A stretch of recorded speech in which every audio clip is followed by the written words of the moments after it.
Curtis n'a jamais connu son père. Sa mère, dealeuse, est morte assassinée alors qu'il n'avait que 8 ans. Peu à peu, il sombre dans la délinquance et devient dealer à son tour avant de se faire arrêter par la police à l'âge de 16 ans. Mais à un moment donné, Curtis prend conscience de sa situation. Il se lance alors dans le rap et deviendra une superstar. Il s'agit de Curtis Jackson, alias 50 Cent. Kevin a grandi dans la maison de l'horreur avec un père qui battait et abusait ses propres enfants. À l'adolescence, Kevin brûle la cabane de sa sœur, frappe ses camarades à l'école et se fait virer de plusieurs lycées. Mais un jour, une rencontre lui fait s'intéresser au théâtre et quelques années plus tard, il décrochera l'Oscar du meilleur acteur. Il s'agit de Kevin Spacey. Et enfin, Boris perd ses parents dans une rafle, échappe à la mort à plusieurs reprises, puis devient un célèbre neuropsychiatre et auteur. Il a contribué en grande partie à développer le concept de résilience en psychologie. Vous l'aurez peut-être reconnu sur la miniature, il s'agit de Boris Cyrulnik. Le point commun entre ces trois histoires, ce sont les traumas transformés en force, ce qui illustre parfaitement le concept de résilience tel que Boris Cyrulnik nous le décrit. Mais malheureusement, dans la communauté scientifique, on peut parler de résilience à partir de considérations très distinctes, parfois divergentes. Dans cette vidéo, nous allons décortiquer et modéliser la résilience de Boris Cyrulnik. Cela nous permettra d'identifier ce qui la distingue, voire l'oppose aux autres concepts de résilience. Et pour finir, nous nous apercevrons que ces amalgames entre les différentes versions de la résilience auraient pu être évités si ce concept n'était pas basé sur une erreur de forme. La résilience version Boris Cyrulnik. Les trois histoires en introduction sont trois bonnes illustrations des résultats que l'on peut obtenir à force de résilience. Mais ce qu'il faut savoir, c'est que des traumas tels que les abus quand on est enfant, l'assassinat d'un père ou leur disparition en temps de guerre n'engendrent pas automatiquement de la résilience. C'est même plutôt le contraire. La plupart du temps, les victimes de trauma vont rester dans le traumatisme et développer ce qu'on appelle un trouble du stress post-traumatique. Ce stress post-traumatique pourra engendrer toutes les conséquences du stress subi sur une longue période, à savoir l'hypervigilance, le manque de sommeil, des troubles de l'attention, des relations sociales difficiles, la dépendance à l'alcool, l'isolation, la dépression, etc. Dans d'autres cas, les victimes de traumatisme vont s'en sortir et s'adapter, mais de la mauvaise manière.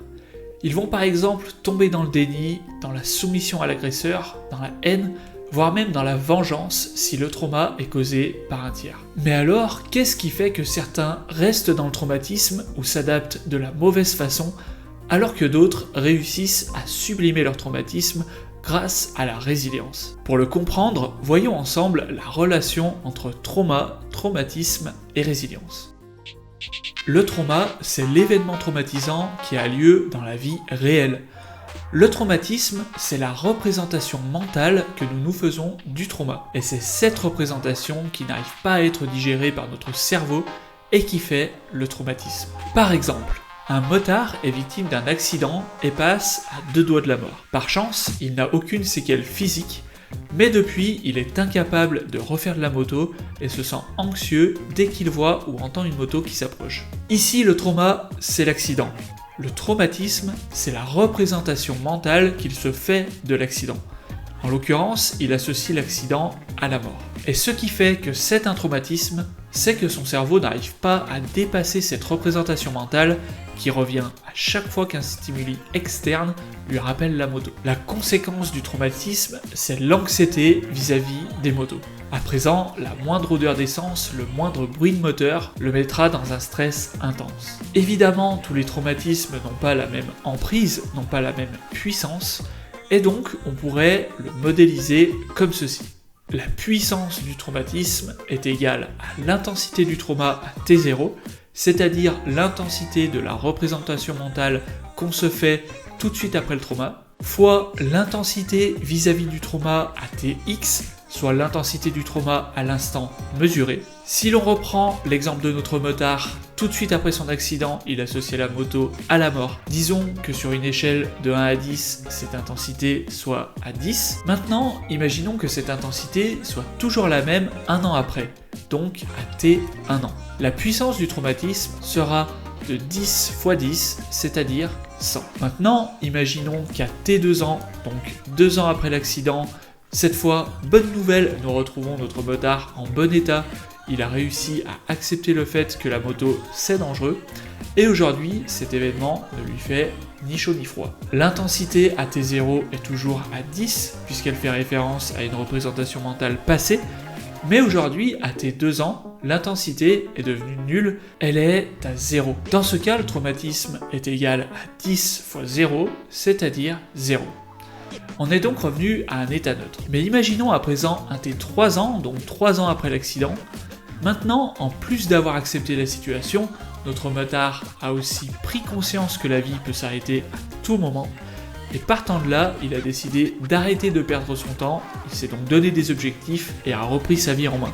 Ici, l'intensité à T0 reste encore et toujours à 10, mais par contre l'intensité du moment est devenue quelque chose de positif et non traumatisant par rapport à T1 an où le motard était stressé à cause de son accident. Si on le représente sur un graphique avec en abscisse le temps et en ordonnée la puissance du traumatisme de la fragilité vers la force, on aurait quelque chose comme ça. Directement après l'accident de moto, à T0, notre premier point se trouve ici, avec un traumatisme de sang qui engendre de la fragilité.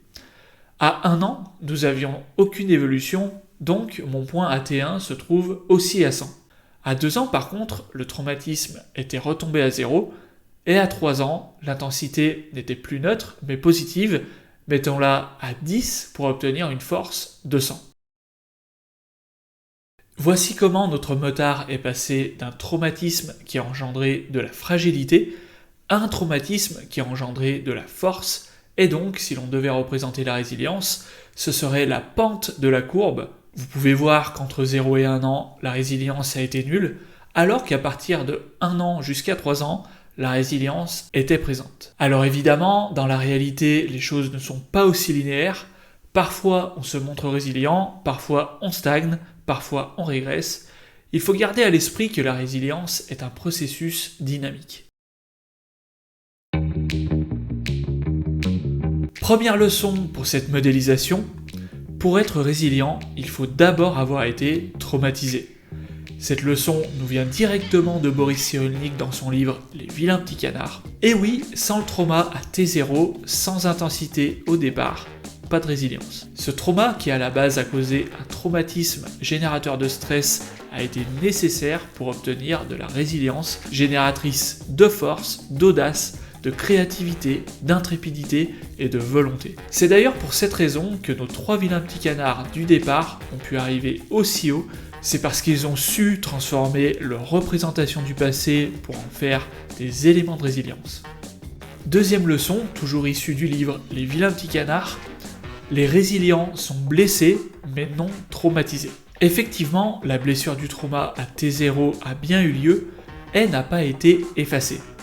Mais pour un résilient, la blessure est à présent perçue comme un moteur, il est arrivé à l'intégrer à son histoire pour en tirer de la force. Comme Nietzsche l'a écrit, ce qui ne me tue pas me rend plus fort.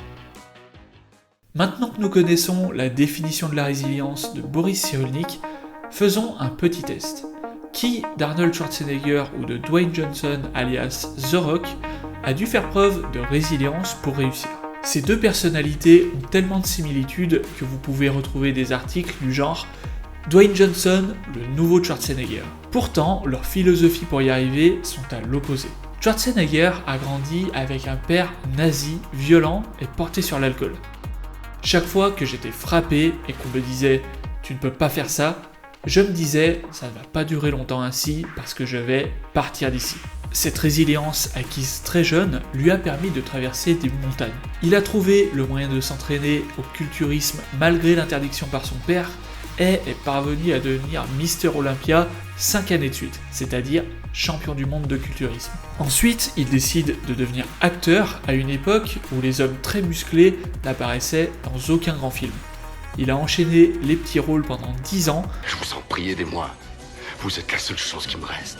Avant de décrocher son premier vrai rôle avec Conan le Barbare. Même chose lorsqu'il s'est lancé en politique, personne n'aurait pu imaginer qu'un ancien bodybuilder, acteur de films d'action, aurait pu devenir gouverneur d'un état grand comme la France, mais Schwarzenegger l'a fait.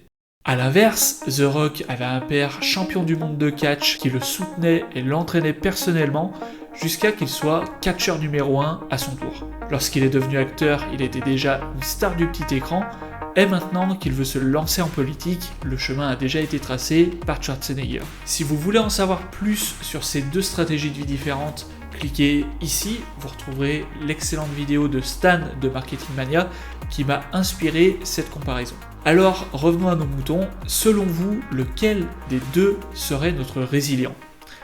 Évidemment, ce serait Arnold Schwarzenegger qui a su transformer ses traumas en réussite grâce à une résilience assimilée très tôt. Quant à The Rock, bien qu'il soit devenu champion du monde de catch, acteur le plus payé en 2020 et 2021, et sans doute qu'il parviendra à réitérer sa recette du succès en politique, est-ce grâce à sa résilience ?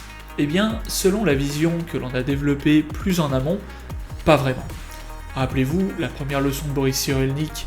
Pour être résilient, il faut d'abord avoir été traumatisé, et c'est là tout le problème avec la résilience, puisque dans la littérature, la résilience peut être référée aux 4 définitions à l'écran. Parmi ces 4 définitions de la résilience, aucune n'inclut la dimension passée du trauma. Et donc, notre The Rock, qui ne serait pas un résilient selon Cyrulnik, eh bien, selon ces 4 autres définitions, il serait bel et bien un résilient. Prenons la première définition, est-ce qu'il arrive à se développer dans des conditions difficiles ? Devenir champion du monde de catch et acteur le mieux payé dans la même vie, je suppose que c'est extrêmement difficile. Et donc, de la même façon, il coche les 3 autres définitions de la résilience à l'écran, puisqu'aucune ne parle de traumatisme ou de blessure passée. Mais alors, comment est-il possible que la résilience puisse désigner 2 philosophies de vie complètement opposées ? Il faut savoir qu'à la base, le mot résilience est issu d'une discipline scientifique que l'on appelle couramment la RDM, la résistance des matériaux. Et croyez-le ou non, mais il y a moult années, j'ai décroché un bac STI Génie des matériaux et un DUT Sciences et Génie des matériaux. Et donc, maintenant que je m'intéresse au principe de résilience en psychologie, c'est grâce à mes vieilles connaissances que j'ai pu trouver d'où pouvait venir l'erreur. Premièrement, je pense que la plupart des psys ne se sont pas franchement intéressés au principe de résilience en matériaux. Par exemple, l'intervenante de cette conférence TED se trompe carrément de définition lorsqu'elle évoque la résilience des matériaux. Elle confond la résilience avec l'élasticité, et c'est problématique puisqu'en plus de propager des concepts faux, l'analogie avec la résilience en psychologie perd tout son sens. Deuxièmement, en résistance des matériaux, le mot résilience, c'est la caractéristique qui indique la capacité à absorber les chocs. Partant de cette définition, il est normal qu'en psychologie, le mot corresponde aujourd'hui à plusieurs philosophies, puisqu'il y a autant de méthodes pour absorber les chocs qu'il y a d'individus. La résilience de Boris Cyrulnik fait référence à sa méthode à lui. Ce sont ces traumas qui l'ont amené au traumatisme, qui l'ont amené à adopter une dynamique qu'il appelle résilience, parce que dans sa vision des choses, c'est de cette manière que l'on augmente notre capacité à absorber les chocs. Pour The Rock, à l'inverse, son conseil pour réussir, ce serait The greatest lesson about that is be you. Be yourself. Pour réussir, un traumatisé doit plutôt se transformer pour que sa perception des choses puisse à nouveau coller à la réalité, mais ce qui me frustre le plus depuis que je sais que la résilience en psychologie vient de la résistance des matériaux, c'est qu'il y a une autre caractéristique qui colle parfaitement avec le concept de résilience de Boris Cyrulnik. Et il s'agit de la ténacité. La ténacité, c'est la résistance à la propagation de fissures. Elle se mesure de la même façon que la résilience, on fait subir un choc au matériau que l'on souhaite tester, mais cette fois, ce matériau est volontairement entaillé. Cette entaille serait une excellente analogie au trauma en psychologie, Si Boris Cyrulnik avait parlé de ténacité à la place de la résilience, il n'y aurait aucune ambiguïté possible puisque la ténacité induit ce concept d'entaille, de blessure, de trauma préalable. D'ailleurs, les champions de la ténacité en matériaux ont beaucoup de choses à nous apprendre, et ce sont les plastiques. Leur structure atomique nous offre une bonne piste sur comment faire preuve de ténacité dans la vie de tous les jours. Les plastiques sont des polymères constitués de chaînes macromoléculaires solides, mais les liaisons entre elles sont faibles. Ce qui fait que même entaillés, les plastiques résistent parfaitement au choc, puisque les liaisons faibles vont bouger, vont se déformer, alors que les chaînes macromoléculaires, elles, resteront intactes. Et c'est ce qui permettra aux matériaux de ne pas se rompre. Si nous aussi nous voulons résister au choc et dépasser nos traumas, nous devons adopter le même comportement que les matériaux plastiques. Nous devons adopter une vision de la vie déformable pour accepter et intégrer les traumas et une vision à plus long terme, flexible mais solide, comme les chaînes macromoléculaires pour rester entiers, quels que soient les chocs extérieurs. Si vous avez subi des traumas d'ordre familial, je vous invite à taper ténacité.fr, sans accent bien sûr, dans votre navigateur. Vous trouverez une formation 100% gratuite et sans inscription obligatoire. Elle vous donnera toutes les informations dont vous aurez besoin pour vous permettre de diminuer les effets du stress dès le premier visionnage. Si vous souhaitez soutenir Signe Blanc dans sa mission de réparer les injustices causées par des traumas d'ordre familial, partagez cette vidéo autour de vous. Un petit commentaire ou un petit pouce en l'air, ça fait toujours plaisir. Merci beaucoup pour votre attention et à bientôt.